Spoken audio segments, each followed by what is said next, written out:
পড়ন্ত বিকেল।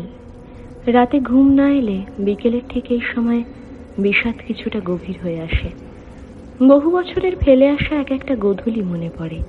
মাঠ, ধান ক্ষেত পেরিয়ে খেলা, শেষ করে ঘরে ফেরার সেই সব সন্ধ্যের মুখ। মায়ের এক ঠাকুমা আমার নতুন ক্লাসে ওঠার দিস্তা খাতা বানিয়ে দিচ্ছেন সেলাই করে, পাশে পানের বাক্স মজবুত। শঙ্খধ্বনি শোনা যাচ্ছে একাধিক বাড়ি থেকে। কচি হাতে আমি ভারী শাঁখ মুঠো করে বাজানোর চেষ্টায় আপ্রাণ। সেলাই থামিয়ে তিনি মুখ তুলে বলছেন, হ্যাঁ রে, সন্ধে হয়ে গেল, কি কাণ্ড।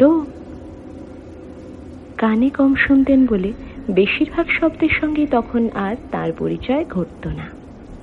সকল বিষয় কৌতূহলী আমি অর্ধেক পথে পড়ে থাকা সেলাইটা সম্পূর্ণ করতে গিয়ে হাত থেকে রক্ত। কেউ যাতে দেখতে না পায় সঙ্গে সঙ্গে রক্ত মুছে দৌড়ে বাবার ঘরে। বাবার ফিরতে রাত হবে, ঘরে কেউ নেই।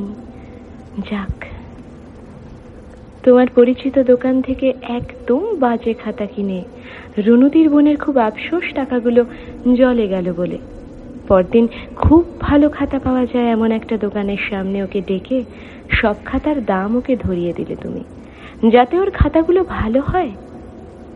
নাকি নিজের লোক ছাড়া আর কারোর কোনো প্রকার ক্ষতির জন্য প্রত্যক্ষ বা পরোক্ষভাবে তোমার দায়ী না থাকতে হয় তাই?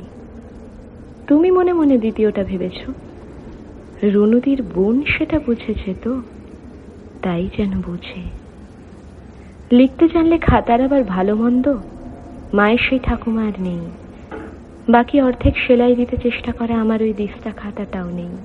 থাকলে আমি রুনুদির বোনকে দেখিয়ে দিতাম, না পারলেও নিজের কাজ নিজে করার চেষ্টাই করতে হয়, অন্য কাউকে বলতে নেই।